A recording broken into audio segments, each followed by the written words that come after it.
Salam sejahtera, berkah dalam, saudara-saudariku.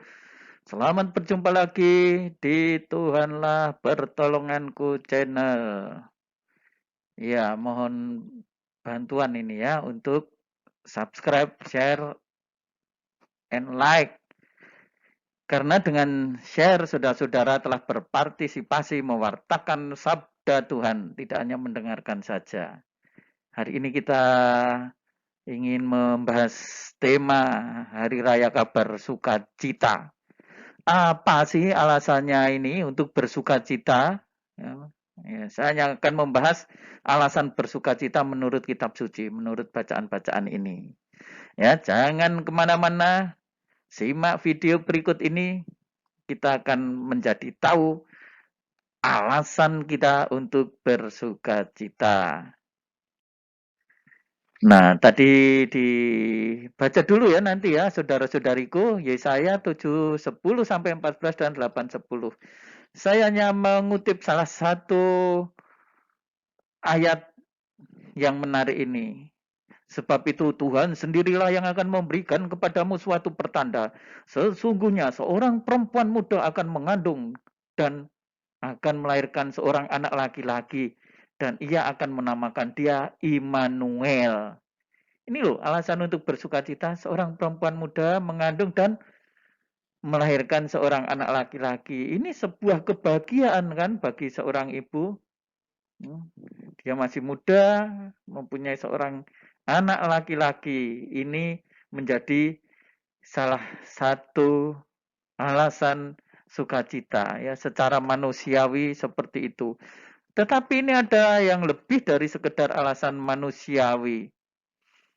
Dan ia akan menamakan dia Immanuel. Ya, kita tahu kan Immanuel artinya Allah beserta kita. Nah, kalau Allah beserta kita ya, kenapa kita tidak bersukacita? Ya jelaslah. Kalau kondisi seperti itu, siapapun yang disertai Allah, yang selalu dilindungi oleh Allah, dia akan dalam keadaan sukacita. Jadi disinilah kita akan melihat bahwa tidak hanya karena kehadiran seorang anak di dalam dunia ini, tetapi anak itu adalah yang selalu disertai oleh Allah, ya. Dan juga Allah akan selalu menyertainya. Ya. Nah, kita lihat berikut alasan sukacita yang lain. Nah, ini menurut surat kepada orang Ibrani, dan kemudian katanya, sungguh aku datang untuk melakukan kehendak-Mu. Yang pertama Yahbus supaya menegakkan yang kedua. Ini alasan sukacita, aku datang untuk melakukan kehendak-Mu. Ini kan konteksnya ya, kurban bakaran atau persembahan itu tidak cukup. Ya, tetapi ini ada yang mau datang melakukan kehendak Tuhan dan dia menjadi persembahan yang sifatnya kekal. Loh, ini coba kita lihat. Dan karena kehendaknya inilah kita telah dikuduskan satu kali untuk selamanya oleh persembahan apa? Tubuh Yesus Kristus. Ya jelas bersukacita ini ya. Karena apa ya? Kita dikuduskan satu kali untuk selamanya. Kita ditebus oleh Yesus Kristus. Masa kita tidak bersukacita? Nah, inilah yang menjadi alasan sukacita berikutnya ya. Jadi dengan kedatangan Kristus melakukan kehendak Allah ini, dan ini di dalam rangka penebusan, ini menjadikan manusia bersukacita. Ya, dia menjadi persembahan ya, sekali untuk selamanya. Nah, ini juga menjadi alasan bersukacita ya, dari surat kepada orang Ibrani. Ya, nanti dibaca dulu semuanya setiap kali begitu ya. Nah, apa yang menjadi alasan sukacita kita selanjutnya? Nah, kali ini diambil dari Injil Lukas 1:26-38. Kata malaikat itu kepadanya, jangan takut hai Maria, sebab engkau beroleh kasih karunia di hadapan Allah. Ini luar biasa sekali. Ya, sudah dikatakan jangan takut, Ya, kalau orang bersukacita itu biasanya perasaan takut hilang, ya kan? Nah, selain itu kita juga melihat engkau beroleh kasih karunia. Coba kalau saudara beroleh kasih karunia, pasti saudara dalam hati saudara, dalam diri saudara ada sukacita itu. Kan apa? Kasih Allah. Yang menjadi alasan sukacita ini adalah kasih karunia di hadapan Allah, ya kan? Dalam ayat berikutnya, sesungguhnya engkau akan mengandung dan akan melahirkan seorang anak laki-laki dan hendaklah engkau akan menamai dia Yesus. Ya, ini agak mirip tadi ya dengan kutipan dari kitab Nabi Yesaya, mengandung dan akan melahirkan anak laki-laki. Ya, alasan sukacita seorang ibu. Lebih dari itu apa alasan sukacitanya? Ia akan menjadi besar dan akan disebut anak Allah yang maha tinggi. Wow, mempunyai seorang anak laki-laki dan anak itu akan disebut sebagai anak Allah yang maha tinggi. Apalagi sampai sekian luar biasanya. Coba sampai di sini saja, misalnya anak itu akan menjadi besar, gitu saja seorang ibu, bangganya bukan main. Lah ini malah disebut lagi menjadi besar dan anak akan disebut anak Allah yang maha tinggi. Luar biasa. Apalagi yang menjadi alasan sukacita dan Tuhan akan mengaruniakan kepadanya tahta Daud, bapa leluhurnya. Loh, seorang ibu mendapatkan semacam janji bahwa anaknya nanti akan dikaruniai tahta Daud. Daud itu apa? Raja.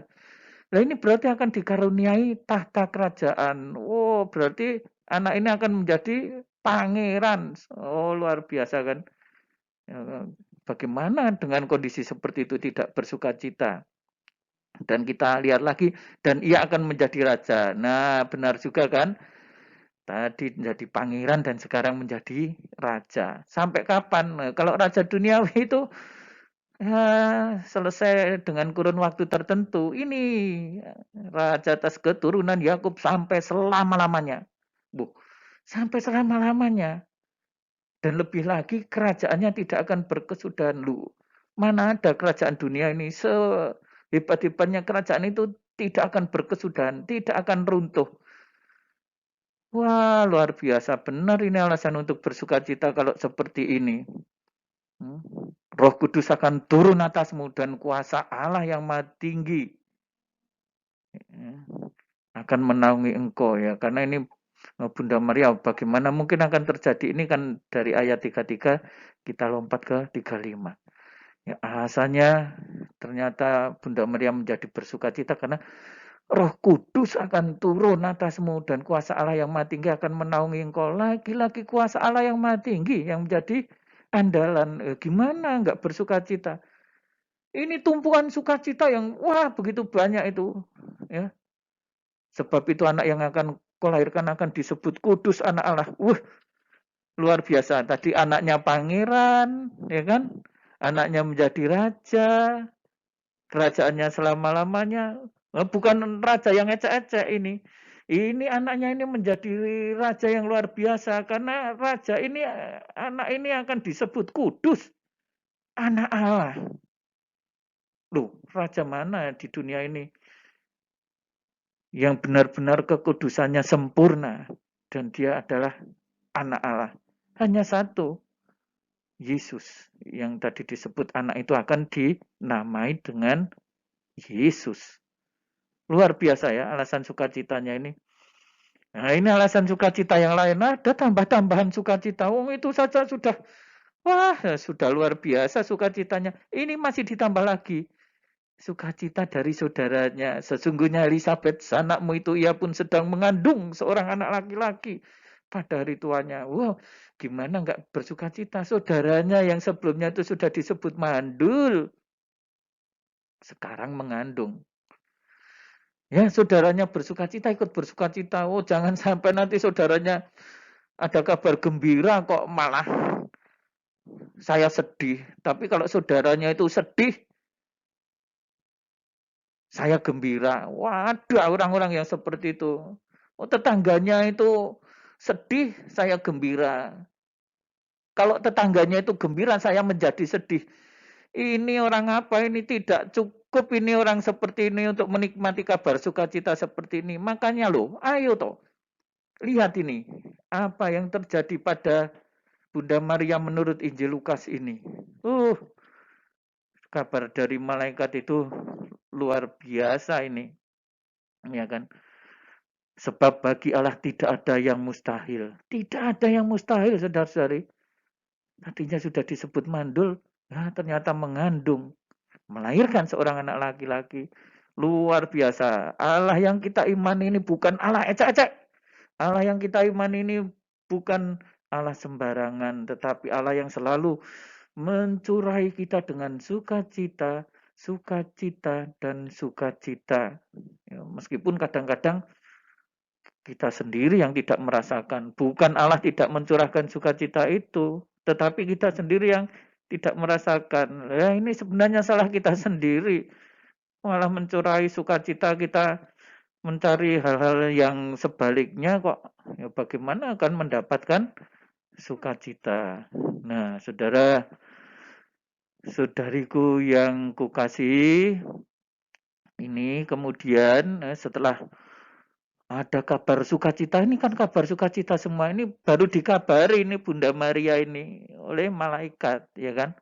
Nah, setelah mendapatkan kabar yang penuh dengan sukacita ini semuanya, Bunda Maria mengatakan apa? Sesungguhnya aku ini adalah hamba Tuhan. Jadilah padaku menurut perkataanmu. Ya, fiat mihi secundum verbum tuum. Nah, saudara-saudariku yang terkasih, sekarang bagaimana kita merenungkan ini? Apakah kita juga bersuka cita karena ya Allah selalu hadir di dalam diri kita? Apakah kita selalu ceria karena Allah hadir di dalam diri kita? Ataukah kita hanya menampilkan kesedihan dan kesedihan setiap hari menggerutu, tidak bersyukur atas segala berkat, kurang-kurang terus. Manusia itu memang akan selalu kurang, mengembangkan diri itu bagus ya, tetapi kalau sudah diberi Tuhan merasa kurang terus, tetapi bahkan tidak pernah mengembangkan dirinya sendiri, hanya sambat, hanya mengeluh kurang menjadi aneh. Saudara-saudariku yang terkasih, selamat menikmati sukacita, selamat menikmati berkat dari Tuhan. Tuhan selalu akan mengaruniakan kepada saudara-saudari juga hal yang sama sebagaimana telah dialami oleh Bunda Maria. Dan saya yakin saudara-saudari juga akan menikmati sukacita itu tidak hanya dalam kehidupan dunia ini, tetapi sukacita yang penuh karena tadi apa? Tuhan Yesus telah memberikan dirinya untuk penebusan, memberikan dirinya sebagai persembahan yang sifatnya kekal untuk selama-lamanya. Amin. Saudara-saudariku yang terkasih, selamat bersukacita. Tuhan Yesus memberkati dan berkah dalam.